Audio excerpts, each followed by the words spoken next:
Why in nature all living beings are not vegetarian? Why does life eat life? If killing is evil, why do carnivores, lions and wolves exist at all? Please understand, it is not killing that is bad. Killing does not operate in a vacuum. The killer is the one in question. Who is killing? Who is killing? If the lion is killing, then it is one thing. But if man is killing, then it is a totally different thing. Do not say that the moot question is killing. No. The moot question relates to the killer, not killing per se. Is that clear? If you can understand this, then the rest of things will be very clear automatically. The thing is not so much about killing. It is much more about, actually only about the killer. So there is a difference when the lion kills the deer versus when the man kills the deer. The lion kills the deer, the lion had no option. The lion is programmed to kill the deer, the lion kills the deer. The lion has no higher consciousness to attain by not killing the deer. The lion is not supposed to practice compassion. And if the lion will not kill the deer, the lion will die. The lion is almost like a machine. Will you say that your car is killing the fuel? But that's how it happens, no? You put fuel in the car, and what happens to the fuel?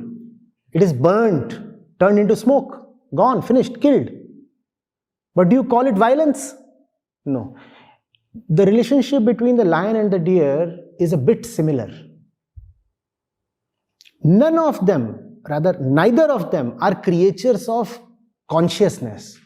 In that sense, they are more similar to machines. They do have consciousness, but their consciousness is lower with respect to man.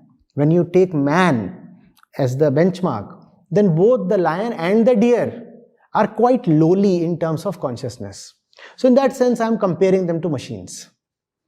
They are like machines because they operate in very, very pre-scripted ways. They are pre-programmed to do what they do.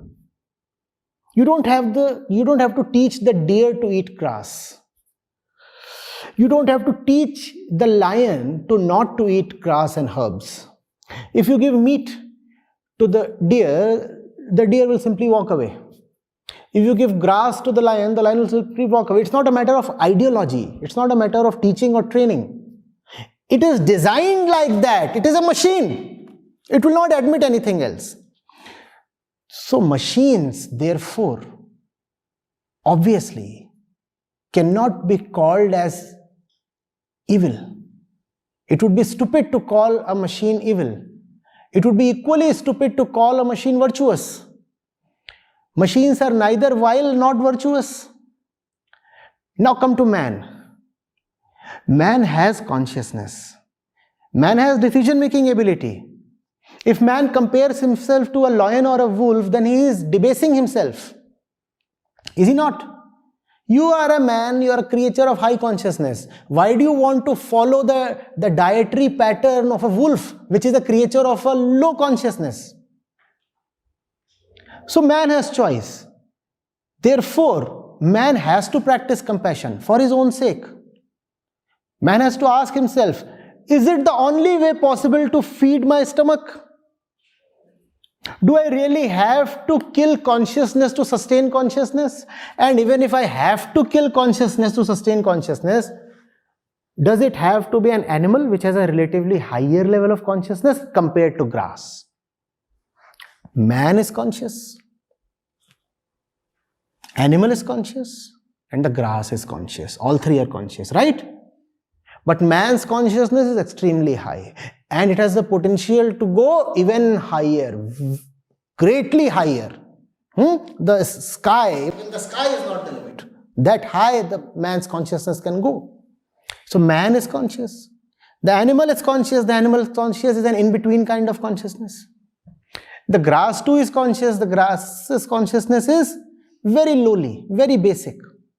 So if the man's body is designed in a way that it has to have food, and food will necessarily involve killing. You are very right. As you said, life eats life.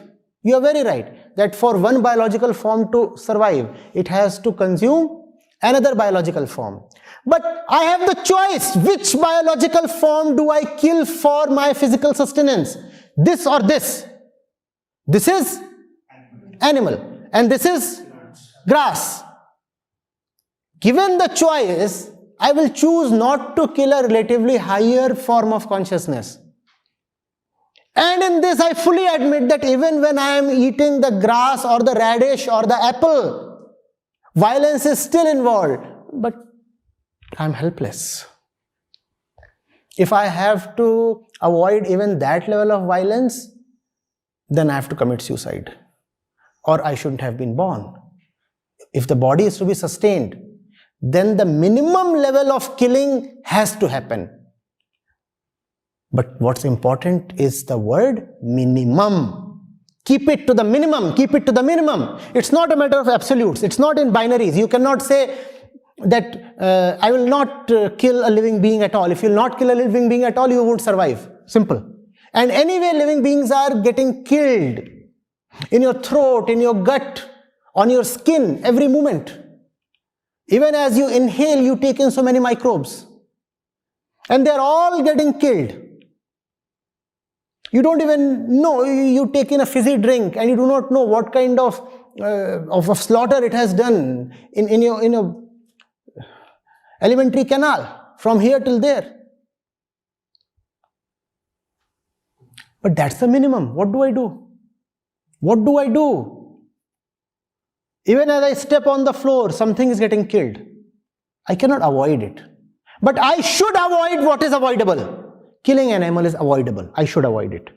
By saying that, I am not at all saying that I am not guilty of killing at all.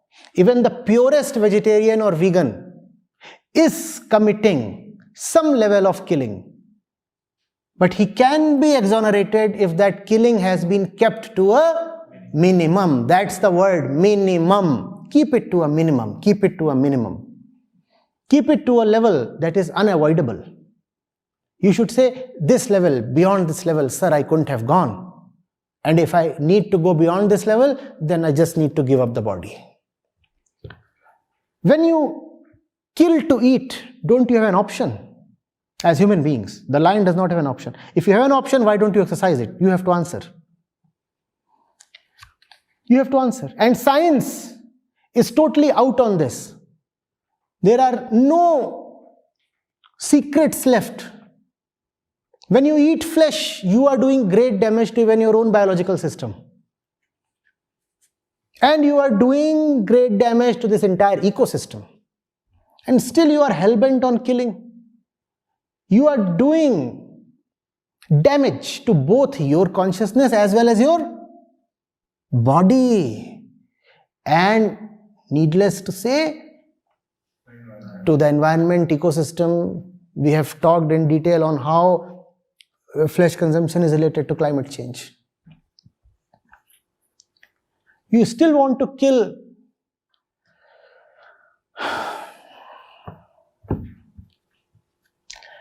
I can only squirm in pain.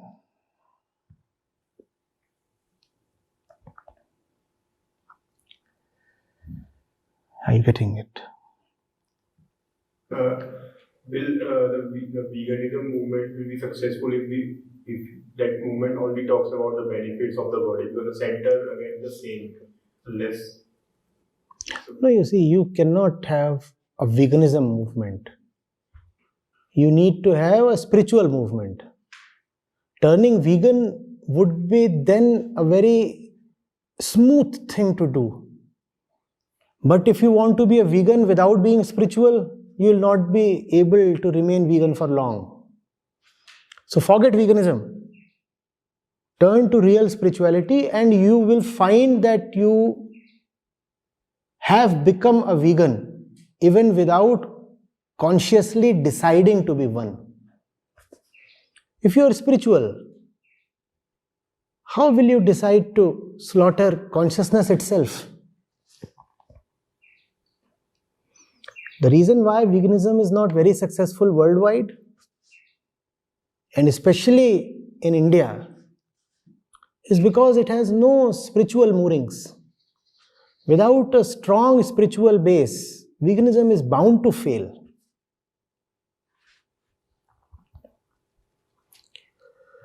For so long, Indians have avoided killing to the best extent possible, Even today, if you look at the total number of vegetarians in the world, more than half of them are Indians.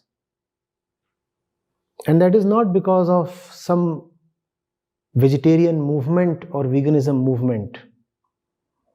That is because of the Indic religions. True spirituality necessarily begets compassion. There was no veganism. And yet Indians were not known to massively kill. Obviously, there were sections of meat eaters as well. I'm not saying all Indians were abstaining from meat. But by and large, the Indian diet did not consist of flesh. Why? Because of spirituality. Because India was a country deeply steeped in religion. Obviously, religion has harmed India in a big way in many different dimensions. But when you are discussing religion, you should not forget the massive contributions of religion either. Where there is a fault, we must call it out. But where credit is due, we should not be found miserly. Right? That's the basic requirement of honesty, or not? So religion has inflicted quite a lot of problems on India. We admit that. But we must also admit that the Indian consciousness has in many ways benefited due to religion. The benefits we must not only keep, but also increase. The faults we must remove, reject, correct. That should be the right approach, no?